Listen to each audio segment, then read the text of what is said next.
Okay, recording here for Pod19. I thought Part 18 was going to be continuing with Plato's Apology, but I just recorded a little something about a company called DeepSeek. So if you're interested in that, go listen to Pod 18, which I guess I'm going to try to get that out today, just get that more contemporaneous. But talking about Pod 19, which I plan to do as Pod 18, but basically have a little title here, and this is again another page of Plato, rating a page or two or three of Plato at a time, slower reads, deep dive, Plato philosophy, apology, how Socrates acquired his wisdom, reputation, starting with 20D. So we're here again, and we're in the apology at 20D, like I said, which is the Greek pagination. We're on page 156 of my readings in ancient Greek philosophy from Thales to Aristotle, 4th edition, anthology, edited by S. Mark Cohen, Patricia Curd, and CDC Reeve. So, we've got Socrates again. He's on trial. Again, he's defending himself. Again, he's listed the charges against him very briefly, and then he's starting to talk about sophistry, the sophists, Venus of Paros, etc., and then he starts to talk about acquiring reputation for wisdom. So I'll start at this paragraph, actually, which is actually in C. Now perhaps one of you will interject, Socrates, what then is your occupation? What has given rise to these slanders against you? Surely if you weren't in fact occupied with something out of the ordinary, if you weren't doing something different from most people, all this rumor and talk wouldn't have arisen. Tell us then what it is so that we don't judge you hastily. These are fair questions, I think, for the speaker to ask, and I'll try to show you just what it is that has brought me this slanderous reputation. Listen then, perhaps some of you will think I'm joking, but you may be sure that I'm telling you the whole truth. You see, men of Athens, I've acquired this reputation because of nothing other than a sort of wisdom. What sort of wisdom, you ask, is that? The very sort, perhaps, that is human wisdom. For it may just be that I really do have that sort of wisdom, whereas the people I mentioned just now, the Venus of Paros, may perhaps be wise because they perhaps possess superhuman wisdom. I don't know what else to call it, since I myself certainly don't possess that knowledge, and whoever says I do is lying and speaking in order to slander me. Please don't create an uproar, men of Athens, even if you think I am somehow making grand claims. You see, I'm not the author of the story I'm about to tell, though I'll refer you to a reliable source. In fact, as a witness to the existence of my wisdom, if indeed it is a sort of wisdom, and to its nature, I'll present the god at Delphi to you. You will remember Chaerephon, no doubt. He was a friend of mine from youth, and also a friend of your party who shared your recent exile and restoration. You remembered then what sort of man Chaerephon was, how intense he was in whatever he set out to do. So before we, I need to free up space. I'm going to ignore that shit. So Socrates here, again, he's pointing the fact that he's got a reputation for wisdom. He's trying to, you could argue, be fake humble, and I have human wisdom. These people must be superhuman. How sarcastic or ironic is that comment? And again, that's potentially why he has to say, please don't create an uproar, because there's probably somebody in the gallery essentially standing up and screaming at him for saying whatever thing it is that he said that made them mad. So then he also says, I'm not the author of the story, which that's slightly, I guess, an allusion to sort of a Homer style of speaking, where the Greeks were very comfortable being like, it wasn't me, it was the god or the muse or the this or the that sang through me. So I think that's just Socrates sort of participating in his culture a bit. But then obviously, the god of Delphi, Apollo, very important, and not to bring this up again because it's not the most relevant to this, but remember again Apollo being so important to Odysseus, being Nostos, being 20 years in terms of returning home after leaving, because, among other things, he turns back at the sacred island of Apollo instead of proceeding onward. So again, you kind of see Socrates trying to portray himself as being an adherent of Apollo, and it's not saying that Odysseus had Apollo as an opponent. It's just that maybe if Odysseus had availed himself of the patronage of Apollo in that specific sense, that there may have there may have just been a different outcome. But keep getting distracted by things coming across the computer. I'm trying to get multiple things done at once, but it's not working out excellently at the moment.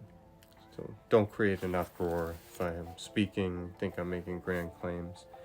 And anyway, so then Socrates invokes his friend Chaerephon, says is, my friend from youth, so my childhood homie, and also he reminds them, friend of your party, which, again, that sort of implies that Socrates is not a member of the party, considering the fact that he's mentioning the fact that somebody else is a member of the party, but he hasn't identified himself as a member of the party, so clearly Socrates is either indifferent to the party or not a member of it.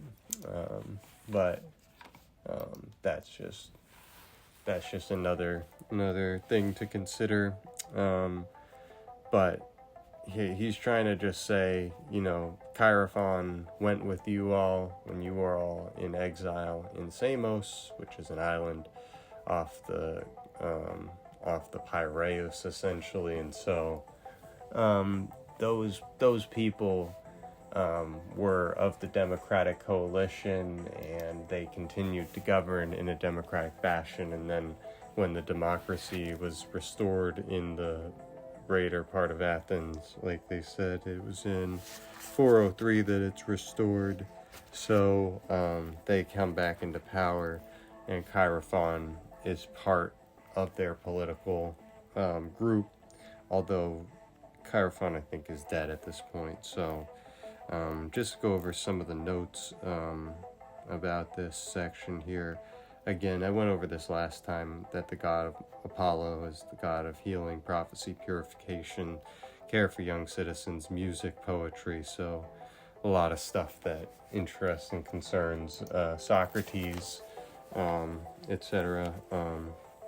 Then they have a note about Chaerephon to let you know that he's a longtime companion of Socrates, makes brief appearances in Charmides and Gorgias and in the Clouds. So somebody well associated with Socrates, and arguably an attempt by Socrates to not placate the jury, but appeal to them a little bit by saying, I have friends among your coalition, I'm not your enemy, etc. So there's that, and then Socrates goes on to tell a story about Chaerephon. Well, on one occasion in particular, he went to Delphi and dared to ask the oracle, as I said, please don't create an uproar, gentlemen. He asked, exactly as I'm telling you, whether anyone was wiser than myself. The Pythiad drew forth the response that no one is wiser. His brother here will testify to you about it, since Chaerephon himself is dead. So, just to go over some of the details, because there's a big note in this anthology here, note 10. Delphic Oracle, one of the most famous in antiquity, arguably the most famous, but maybe there's one in Egypt, more so, but there were two methods of consulting it. One method, involving sacrifice of sheep and goats, quite expensive, resulted in a written response. The other, the so-called method of the two beans, substantially cheaper, resulted in a response by lot. Since Chaerephon was notoriously poor, it seems probably consulted the oracle by the latter method, something also suggested by Socrates' characterization of the priestess as drawing forth the response at 21a, 6-7. The inscriptions on the walls of the temple well convey the spirit the oracle stood for. Know thyself, do nothing in excess, or observe the limit. Hate hubris, bow before the divine, glory not in strength, do nothing in excess, observe the limit, etc. There is no unambiguous record of the oracles ever having praised anyone for what we would think of as significant or noteworthy positive achievements or abilities. On the other hand, there are many stories of the following kind. Someone who is powerful, grand, famous for his wisdom, or in some other way noteworthy for his accomplishments, asks the oracle to say who is wisest, most pious, happiest, or what have you, expecting it he himself will be named, but the oracle names some unknown person living in a humble and quiet obscurity. What we know about the oracle then makes it very unlikely that it was praising Socrates for his positive contributions to wisdom. Very likely it was using him, as he himself comes to believe that it was, as an example of someone who was wise because he made no hubristic claims to wisdom. So this is going through the mottos of the oracle: know thyself, do nothing in excess, observe the limit, hate hubris, bow before the divine, glory not in strength. So Socrates, again, you can say he's an adherent at least to an Apollonian sort of religious construct, and also, you know, it's pretty obvious from Socrates' characterization as drawing forth that it's the bean method. Therefore, his friend basically got a yes/no response to a question that was asked, which doesn't really, I mean, you can't take too much from it, but Chaerephon took quite a lot from it, because Chaerephon took his own time to go to the oracle, to go to Delphi, to, you know, stand in the lines with all the other people, etc., and took the time to ask the oracle whether there was anybody wiser than Socrates, and drew forth the response that no one is wiser. So this again also doesn't say that Socrates is wise, just that he's maybe the asymptotic sort of person, as far as there is nobody smarter than Socrates and wiser than Socrates. Therefore, everybody else that thinks they're wise, again, Socratic ignorance or epistemic ignorance, they don't know that they don't know, but Socrates knows that he doesn't know, therefore he knows the most things. So let's just continue here. Please consider my purpose telling you this, since I'm about to explain to you where the slander against me has come from. You see, when I heard these things, I thought to myself as follows: what can the god be saying? What does his riddle mean? For I'm only too aware that I have no claim to being wise in anything, either great or small. What can he mean then by saying that I'm wisest? Surely he can't be lying. That isn't lawful for him. So I have a little star next to that. He can't be lying. That isn't lawful for them. That's one of the characteristic sort of Socratic beliefs that Plato conveys quite clearly. It seems that Socrates believed that gods essentially don't lie, they don't deceive people. Frankly, they don't do a lot of the things that Greeks claim that they do. And so then Socrates is basically saying, well, you know, this can't be interpreted just simply. I've got to think this through. For a long time I was perplexed about what he meant. Then very reluctantly proceeded to examine it in the following sort of way. I approached one of the people thought to be wise, assuming that in his company, if anywhere, I could refute the pronouncement and say to the oracle, here's someone wiser than I, yet you said I was wisest. Then I examined this person. There's no need for me to mention him by name. He was one of our politicians. And when I examined him and talked with him, men of Athens, my experience was something like this. I thought this man seemed wise to many people, and especially to himself, but wasn't.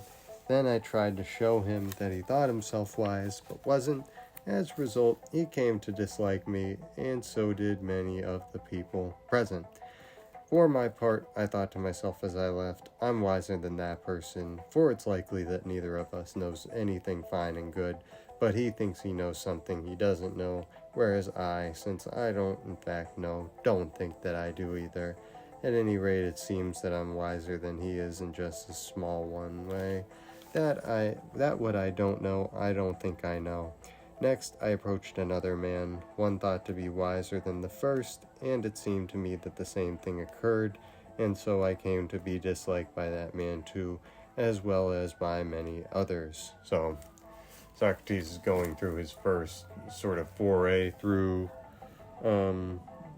what he thinks who he thinks should have wisdom. And so he mentions that the first person he examined was a politician, but then later he basically confirms that the second person was a politician as well. So Socrates probably wasn't going to a philosopher per se.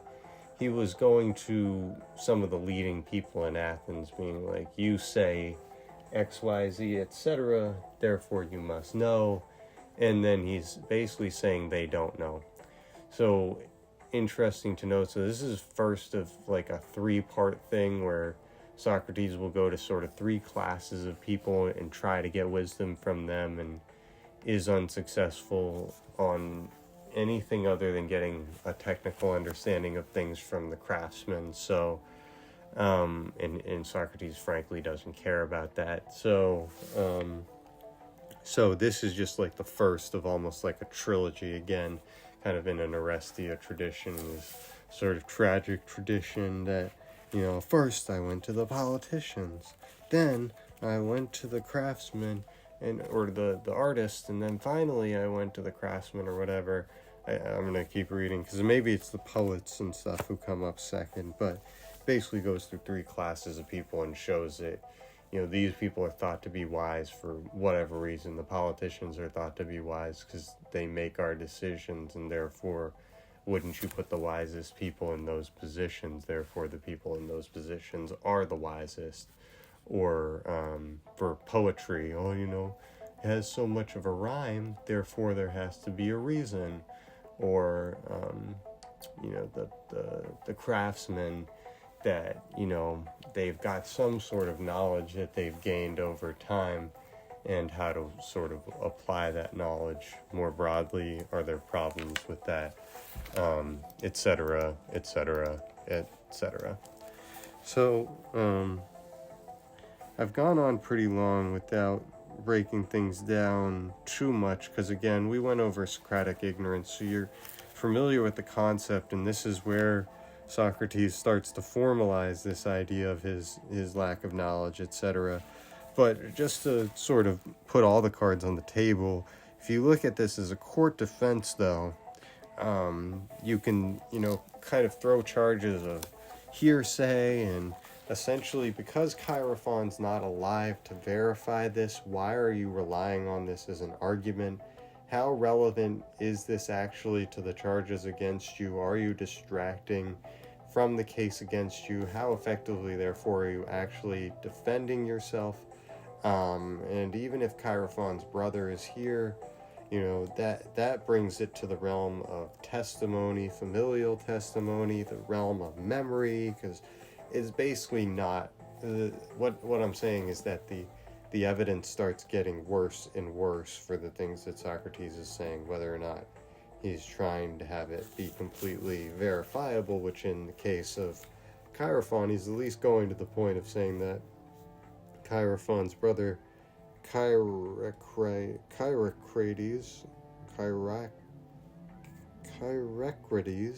however the hell that's pronounced, who's, I guess, mentioned in Xenophon, that Socrates is trying to say that what he's saying here is genuine, that he's trying to take seriously the message of Apollo, and he's, to put it in sort of the Socratic ignorance, but less on the sort of sarcastic irony side, and more so on the genuine side, I do think that Socrates had serious religious beliefs about, various things. I think his Apollo worship is pretty clear. I think you can see where somebody like Nietzsche, categorizing something as an Apollonian to really, I think more so to mark it as sort of Socratic in style, but whatever, not to get too far into that. But you just have a situation, we really should go through this in more detail, because again, though, Socrates says, basically Apollo can't lie, but it is a riddle. So he knows it's not a simple thing to be interpreted simply, but he doesn't quite know how to take it, and therefore the first thing he tries to do, and this is sort of the philosophical / you can refer to it as the scientific, but it's not scientific, this sort of just methodology of somebody has told me something, well, I can't just receive that and not process it. I have to process it, and therefore I have to run through and figure out either what the God said is true and how is it true, or I'll bring a refutation so I can refute the pronouncement, say to the oracle, here's someone wiser than I, yet you said I was wisest. So in a way, Socrates is showing he has at least some desire to be able to do that, but then, in his experience, when he goes and he examines the politicians, and just to sort of get this out of the way, I don't think that this is an allusion to Pericles, but it certainly could be. Now, what would be interesting to note, and I don't think there's any real information on this, would be, because I think this is like the definitive giving of this story, but it would be interesting to know when Chaerephon went to the oracle. Yeah, he just says on one occasion in particular he went to Delphi, dared to ask the oracle anyone why.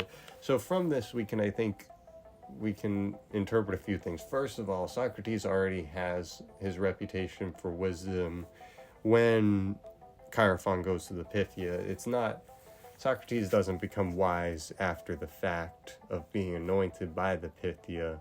The Pythia is theoretically, recognizing something that's already a known social phenomenon in Athens, etc. I don't know how true that is, but again, it would be interesting to know, did Chaerephon get this information when they were fucking teenagers? And, again, this is the part of testimony and familial testimony and testimony from your friend as far as, hey, Socrates, as your lawyer, I want to, maybe interject and have a sidebar session with you real quick so we can maybe discuss how fucking irrelevant this is to your charges. But Socrates is a brilliant guy, and he will tie it all together, so it does end up making sense. But certainly if you were sitting as defense, you might honestly get a little concerned to be like, what the hell is my client going on about, talking about his dead friend's alleged trip to the Pythia, which, again, who can verify that actually occurred as was stated, etc. It's not the strongest way of defending yourself from a serious charge, but again, as Socrates started to demonstrate, the charges against Socrates are not very serious. So, but anyway, so Socrates, he says he's perplexed about what he means. Aporeia, which is the state he will bring people into. We've seen it with Euthyphro, where they start to realize that they don't know, and that's the sort of wisdom that Socrates has. But, so he approaches examining the Pythia statement by going to one of the people thought to be wise. So again, the language here says thought to be wise, not a person who was wise. Therefore, Socrates, that's a Socratic irony sort of side of things again, goes into their company and says there's no need to mention him by name. He was one of our politicians. So that that is what sort of triggers the thought in my mind, being somewhat familiar with the Greek history, of essentially, who else would Socrates be talking about here other than Pericles? And Pericles having such a close relationship with both Alcibiades and with Plato, I think, just it makes you think that Pericles has to be at least a candidate for one of these politicians who Socrates essentially pissed off over time by continuously asking annoying questions that politician had never really thought through before. And again, this is sort of reflecting sort of that Plato's Republic allegory of the cave idea that, I came to be disliked by that man too, as well as by many others, because people hate on the people that come through and prove other people to not be wise, and then arguably the only people who enjoy that are the sort of basically the wayward aristocratic youth. You could put Plato in this sort of group, but the people who essentially just wanted to see Socrates tear somebody down to size. So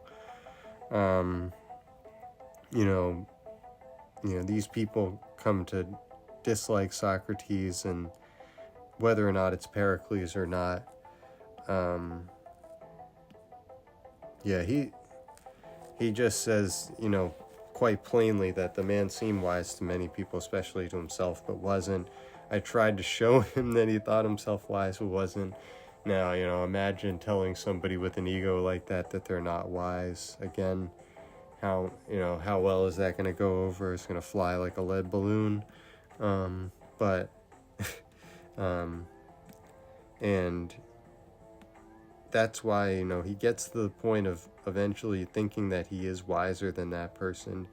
And again, it's all on the basis of his epistemic ignorance, but we have to again recognize, when we talk about the epistemic ignorance of Socrates, we're talking about something where he acknowledges he doesn't know before certainly discussing things that he thinks. Therefore, it's not a stopping point. It's a starting point for a discussion and a moment of humility, etc. So then to continue, after that, I kept approaching one person after another. I realized with distress and alarm that I was arousing hostility, more allegory of the cave allegories, but nevertheless, I thought I must attach the greatest importance to what pertained to the god. So, in seeking what the oracle meant, I had to go to all those with any reputation for knowledge, and by the dogmen of Athens, for I am obliged to tell the truth before you, I really did experience something like this in my investigation in response to the god. I found that where wisdom is concerned, those who had the best reputations were practically the most efficient, whereas men who were thought to be their inferiors were much better off. Accordingly, I must present all my wanderings to you as if they were labors of some sort that I undertook in order to prove the oracle utterly irrefutable. So, again, just to put some context on this last paragraph here, he realizes that, with distress and alarm after approaching people, that he's arousing hostility. So this again is the prisoner who goes back into the cave, tells people that there's the sun and all these things, and the people in the cave don't want to hear that and try to kill him. So this is baked in the cake early on with this sort of political way of thinking. And one of the great quotes of all time, where he said, where wisdom is concerned, those who had the best reputations were practically the most efficient. Kind of one of the great quotes in all the history of philosophy, basically saying that wisdom is often found kind of where you least expect it, and also gives you sort of an understanding of why some people sort of draw certain similarities between Socrates and a figure like Jesus, where they were both, killed, you could say, prematurely and unjustly, and therefore, their sort of lifting up of people who don't have the reputation for wisdom or piety or whatever. You can see certain similarities there. Although Socrates is way more of an elitist than it seems like Jesus was, but that's not to get into too much Jesus talk, because you get down on a tangent and you don't stop. So, anyway, so he talks about his wanderings, and you have to imagine he's basically just wandering around the city doing this stuff and meeting people, talking to them, irritating them, etc. And the important thing, though, is when we talk about wanderings and we talk about labors, the word wandering likely is an allusion to the Odyssey. The word labors is likely an allusion to the labors of Heracles. Therefore, these are the sort of labors of an Apollonian Socratic Heracles, where he's laboring to prove that someone's wiser than himself on this great quest. And I think he knows he's destined to fail at his quest. But in failing that quest, he ends up being the wisest, so he wins. So it's good for him. Just to go through these real quick. So, yeah, we're going to pause here after the next page. So, only 2 pages this time. 2-page of Plato. You see, after the politicians, I approached the poets, tragic, dithyrambic, and the rest. Dithyrambic was a choral song in honor of the god Dionysus. And the rest, thinking that in their company I'd catch myself in the very act of being more ignorant than they. So I examined the poems which they seemed to me to have taken the most trouble, and questioned them about what they meant, in order that I might also learn something from them at the same time. Well, I'm embarrassed to tell you, gentlemen, but nevertheless it must be told. In a word, almost all the people present could have discussed the poems better than the authors themselves, and so in the case of the poets as well. I soon realized it wasn't wisdom that enabled them to compose their poems, but some sort of natural inspiration, of just the sort you find in seers and soothsayers. For these people, too, say many fine things, but know nothing of what they speak about. The poets also seem to me to be in this sort of situation. At the same time, I realized that because of their poetry, they thought themselves to be the wisest of people about other things as well, when they weren't. So I left their company, too, thinking that I had gotten the better of them in the very same way of the politicians. The other interesting thing here to note is it's Socrates, and Plato using Socrates as a mouthpiece to report that Socrates was so successful in these regards. However, some of these tropes, almost all the people present could have discussed the poems better than their authors themselves. You go look at music and stuff, and you see how true that tends to be, that these people who essentially work off of inspiration really don't understand or know what they're doing. They have a techne for it, and Socrates really doesn't respect that. And so he compares the poets to seers and soothsayers, so he's directly pointing to them and saying this is where kind of religion, and this is sort of originating, and that sort of ideology that leads to that sort of religious thinking.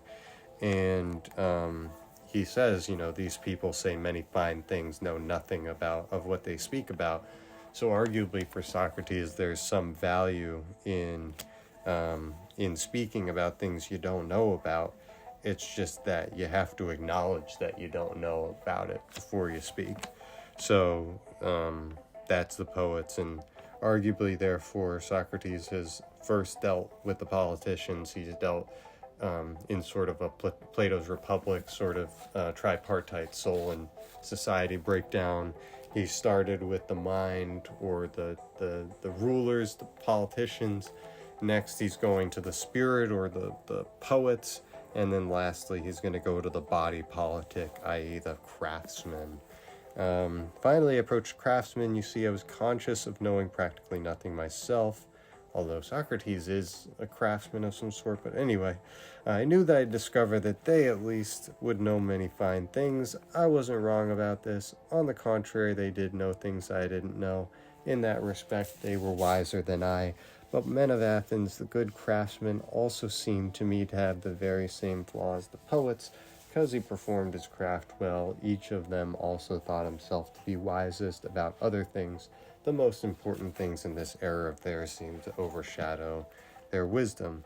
So I asked myself on behalf of the oracle whether I'd prefer to be as I am, not in any way wise with their wisdom, nor ignorant with their ignorance, or to have both qualities as they did. And the answer I gave myself into the oracle was that it profited me more to be just the way I was. So just to pause here real quick, this is an important note.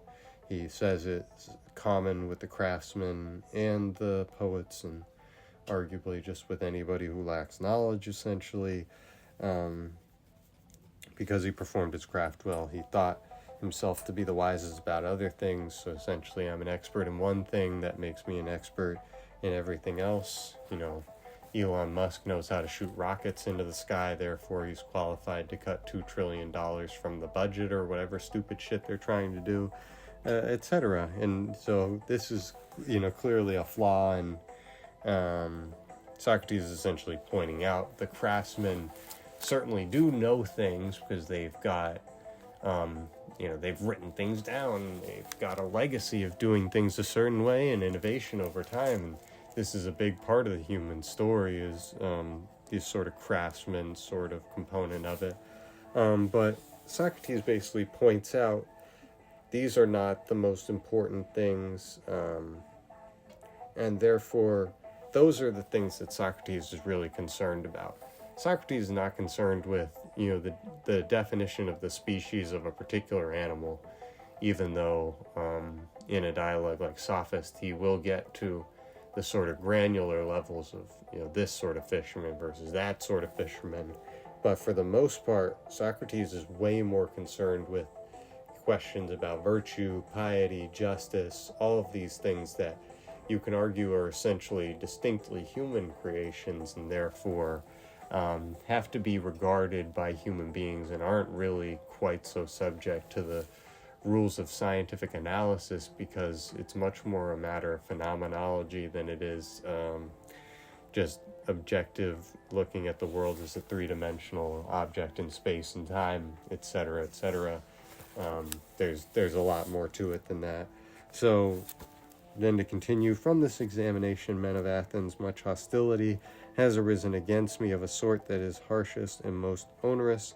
This has resulted in many slanders, including the reputation I mentioned of being wise. You see, the people present on each occasion think I'm wise about the subjects on which I examine others, but in fact, gentlemen, it's pretty certainly the God who's really wise, and by his oracle, he meant that human wisdom is worth little or nothing. And it seems to me that when he refers to the Socrates here and before you, he uses my name, he makes me an example, and if he were to say that one among you is wisest mortals who, like Socrates, has recognized that he's truly worthless where wisdom's concerned. So even now I continue to investigate these things and to examine, in response to the God, any person, citizen or foreigner, I believe to be wise. Whenever he seems not to be so to me, I come to the assistance of the gods and show him that he's not wise. Because of this occupation, I have had no leisure worth talking about for either the city's affairs or my own domestic ones. Rather, I live in extreme poverty because of my service to the god. So I'm going to pause here because I don't want to go too far onto this next page. And we'll reanalyze this next time, obviously. But just to go through this last paragraph really quickly, he thinks that it's a slanderous reputation to call him wise.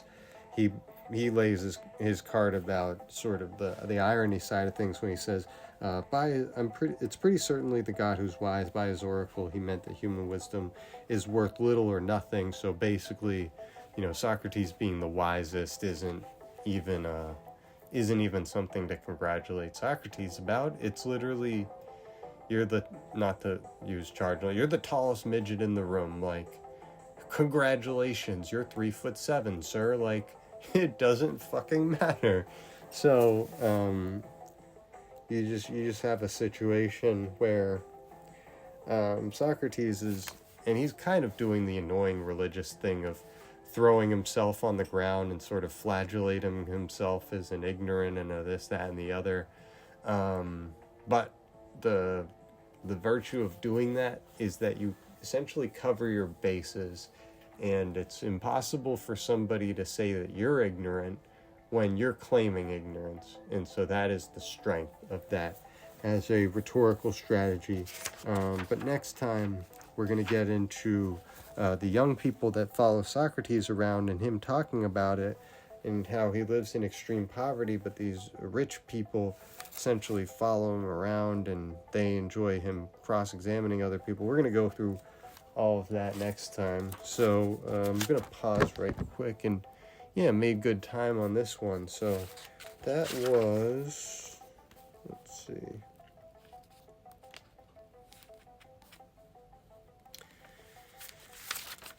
Yeah, that was from 156 through the beginning of 160, so that was about 3 pages. So that seems like a good pace.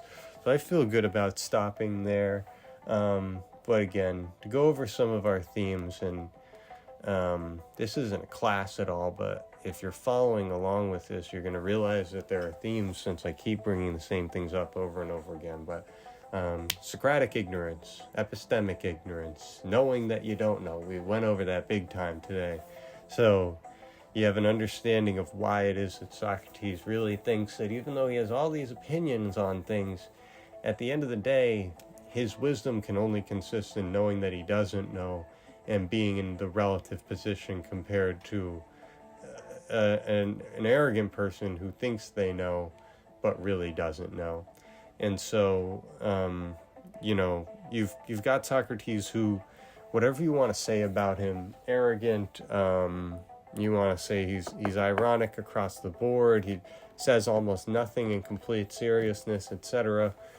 You could say all those things about him, but my goodness, was he a consistent actor then? And so I think it's more charitable to say it's something in the middle, where Socrates really, I think he lived his ideology and this was his way of doing it, and therefore he just didn't see the need in kowtowing to basically making people feel comfortable. He didn't care if, somebody like a Euthyphro, like you can see in the Euthyphro that Euthyphro has gotten notably uncomfortable at numerous points throughout the dialogue, and Socrates is either oblivious to this or he doesn't care, because he powers right through it, and he really assumes that Euthyphro is participating long after Euthyphro has clearly waved several white flags. And so there again, I think you've got to give Socrates a little bit more grace and say, this guy wasn't, Tyrion fucking Lannister. I think he's more so a character who, by virtue of being as intelligent as he was and as well-versed in so many topics, he was just unusually well prepared to do something like hearing his buddy had gone to the oracle. And again, just to stress this and go over this, because it bears repeating, his poor friend Chaerephon went to the oracle, meaning he traveled from Athens to fucking Delphi, which is, that's not an insanely far way to go, but that's pretty damn far for a poor person to go. And to go all that way with all the other people who make that same pilgrimage, and like the book mentioned, he was likely not making the sacrifices of several animals, because again, poor, likely was making the thing where you get basically your one-word response out of it. But it raises the question, why would somebody be interested in this answer to this question? Why would somebody have asked this question? And does anybody in their reasonable mind think that Socrates is completely making up this story of Chaerephon going to the oracle?